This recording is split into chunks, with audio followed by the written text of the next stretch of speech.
Did I ever tell you what the definition of insanity is? Insanity is. Alan Wake is a game that many people waited a long time for. Like 13 goddamn years is a long fucking time. Now, I'm not one of those people, but I still waited quite some time for this game, and I was really excited to get back into the series. After 10 days now after launch, I finally completed this game, and well, what do I have to say? Well, what I do have to say is that this game is the definition of insanity. It's mind bending, it's abstract, it's like a fever dream, and it's a fucking perfect sequel, in my opinion. It's everything you expect out of a psychological horror story. It's everything you expect out of a survival horror video game. And by the way, what you're seeing on the screen, I'm not going to be showing any story related spoilers or even any cutscenes or anything. It's just like free roam clips of Saga which spoil absolutely nothing. So yeah, you shouldn't be worried about that. And the reason I did that is because, in my opinion, this game especially is like such an incredible experience if you just go into it blind without having any idea of what is going to happen. Now, gameplay wise, Alan Wake 2 is not anything extraordinary or special. It's your regular over the shoulder third person shooter, and you have a flashlight boost, your different variety of weapons to choose from and use in combat. So, it's not really special or like different in that aspect, but like the level design and the just presentation of the segments is so incredible. It makes the gameplay loop so much more satisfying and better than it would be normally. The world building and storytelling, just like its predecessor, still has a lot of inspiration from stuff like Twin Peaks and the Twilight Zone. It still has that whole unexplainable mountain small town mystery thing and stuff going on, and this time around it's even more Twin Peaks-esque than before. It's kind of like Hideo Kojima and Guillermo del Toro's cancelled Silent Hill game that we never got. But on top of all of that, it still has its own different vibe, it still has its own different feel, and it still has the weird and engaging plot and the well written characters and segments and all of that stuff together. That is what gives this game its identity. For this game, we're once again back in Bright Falls and Cauldron Lake. Both of those have been built so well in this game. Like the first time you enter Bright Falls, you get this feeling of like entering a small town in a TV series or movie. It is that good. The world building is that good. The town feels lived in and alive even with all the mysterious shit going on in this game. And the state of the like NPCs in the different regions, it keeps changing as per the events of the story.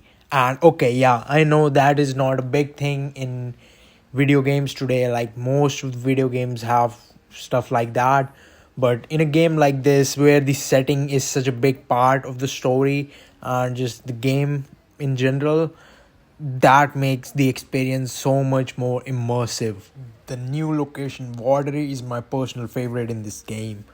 Like it felt so different from Golden Lake and Bright Falls. It had its whole own vibe, and that just made me kind of like even more fun to explore than the other two areas, which are also like really interesting and engaging, the sections in those parts. But Watery was my personal favorite, and like everything about it, the world building, the stuff that is going on in there, the part of the story that is set in that place is just so good. I don't know how to even explain it. All these three areas and every single location in them, all of it is just so detailed. It actually gives the story more stake. Like, yeah, there is something to be lost here. Now there are two playable characters in this game. On top of playing Alan Wake's initiation chapters as he's trapped in the dark place, we also get to play as FBI agent Saga Anderson. in the real world, where she's investigating a series of ritualistic murders in Bright Falls and the surrounding areas. Now, Saga isn't a very interesting or well written character, but that's not really a problem in Alan Wake's 2 case, because, like, instead of the plot revolving around Saga, she's the one who is revolving around Alan's story and the plot of the game. Now, after a certain point, fairly early in the story, you can switch between the two, and you can switch realities and play whatever side you want. You can either just complete all of Saga's first, or all of Alan's first, or just do one chapter for Alan and then one chapter for Saga, and then just keep going like that. However you want. I personally like did it until reaching an overlap, and then reaching that overlap from the other side as well. That made the most sense narrative wise, in my opinion. Now both of the stories overlap, since the main plot of the game is the horror story that Alan Wake is trapped into. And not only that, that horror story is also changing the reality in the real world. Now, not going into any spoilers, it's just in all really engaging story with perfectly executed character moments and plot twists. The live action scenes in this game only help to make it more immersive and weird, I guess. Their implementation is absolutely perfect, and they don't break the flow of the gameplay like you would imagine live action cutscenes to do in a video game. And the direction of the scenes is really amazing. They're goofy, they're funny, they're weird, they're scary, they're engaging. They're really good. And there's like even a fucking live action movie like 10 to 15 minutes long that you can choose to watch in a certain segment of the game, which is like actually really well made if you actually sit there and watch it. They put so much effort into the world building and lore, not only for Bright Falls and the other regions, but for the Dark Place as well. The set pieces and segments in this game are absolutely incredible. From the mystery focused and expansive return chapters to the fever dream like linear chapters of initiation, presentation in all of them is so fucking good. Now, without spoiling, like, there's this one chapter in Alan Wake's initiation. You're in this hotel trying to find the murder site there, and that segment is just a masterclass in level design, storytelling, and tension building. And not to mention the batshit crazy musical segment, like that shit was fucking crazy. It might have been goofy and funny, but it was just so well presented. One of the most visually appealing segments I've ever played through in a video game. Talking about visuals, Alan Wake 2 is a fucking W in the visual and environment department. I played it on the PS5 and it looks crazy good even on the performance mode. The visual fidelity, the environment's detail, and the facial animations, the textures, everything is just spectacular. Now, there were some frame drops, but they weren't very noticeable in my opinion, and like even without RT on PS5 the game looks really impressive. The art direction is just incredible.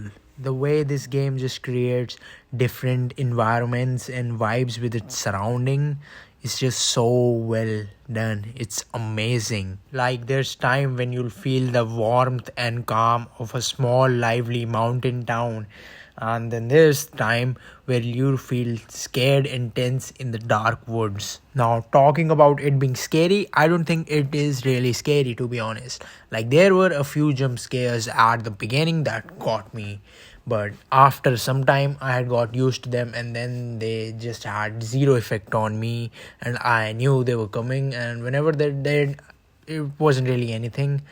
But to be honest, that's not really a problem, because I don't think this game was trying to be scary. The point of this game was to deliver a mind-bending and incredible psychological thriller story, and it did that perfectly well. Even the characters in this game are also really good. Like, at first, I didn't really think that much of them, even the familiar ones from the first game. But as the game went on, I saw that they had depth, and emotional weight, which this game could have easily worked without, because like it's not a character focused story or a character study. It's a plot focused game, it's a plot focused story, but those characters did have depth and emotional weight, which made it even better. Like Alan, Casey, Alice especially, and even Saga, and even fucking Ilmo Koskela. Like all of these characters in this game are like really good and pretty well written in my opinion. Now this game does have some flaws in my opinion, like three very small ones, and like two of them are like fucking personal little nitpicks, and one of them is a genuine flaw in my opinion, which is Saga's mind place. Now I really liked playing through all of Saga's parts, but there's this one thing that this place called Mind Place inside her mind, where she goes and where you go and you have to figure out your next steps or whatever the fuck, and it's dumb. It is really fucking dumb. It's mostly the case board in the mind place. Like you do all these stuff in the chapters, you find all these clues, do all these investigations, and then when you're supposed to go to your next goal or part and figure that out, the game wants you to go into the mind place, put up all the clues on the clue board, and watch Saga go through them, repeat them, and point you out the fucking conclusion like you're a fucking 10-year-old toddler and that you don't understand shit. I'm like, yeah, I found all those clues, I read them, I can put two and two together, I'm not a fucking child. I personally didn't even do any of it after the first few times, but like there's portions in this game when it forces you to do it to move the story forward, and that really annoyed me. Like I and both Saga know what's up, but why the fuck do we need to do this? It's just weird and annoying that it exists in the first place. Well, anyways, now moving on to those two nitpicks that I had with this game. Well, there might not even be nitpicks or problems at all, in case there's option to turn both of them off and I'm just fucking dumb and didn't look hard enough in the settings. But in case there's not, I'll just mention both of them. The first one is like when you move the camera with the right analog stick, it also kind of rotates your character, which I didn't really like, but yeah, I did get used to it after a certain point. So yeah, not really anything big or gameplay breaking. But the second one is kind of annoying. It's the low health filter. And it's really annoying, especially if you're on the hardest difficulty like me, because the combat's actions in this game are pretty small, especially the harder ones. And when enemies rush at you in hordes and your health gets low, there's this red filter that a lot of video games have, but in case of Alan Wake 2, it is pretty extreme in my opinion. Like with the darkness and the small combat actions, it's just impossible to get out of the situation once your health goes that low, because you can't even look left or right to if anyone is like coming at you with an axe or throwing something, and that just got annoying. But yeah, I did get through it, and again, not anything game breaking or something that took away from my experience. Now in conclusion, Alan Wake 2 is a solid fucking experience in my opinion. It is something that every gamer should try. Not only every gamer, even someone who's not a gamer but is interested in stories like Twin Peaks, Twilight Zone, or True Detective. Even those people would love this shit, and they should try this as well. It is just unlike anything I've ever experienced while playing a video game. It's incredible set pieces, it's really thought about murder site sequences, the well directed live action scenes, the well choreographed musical and dance sequences, and the amazing world building and vibes, the small town vibes, everything, all of it, the crazy batshit plot, all of it just comes together so well to give such a great gaming experience. So if you guys like my review, be sure to like and share this video, otherwise it is not going to be good. And I'd really appreciate if you subscribe to my channel. If you haven't, that would really help me out a lot. Thank you, everyone. Until next time.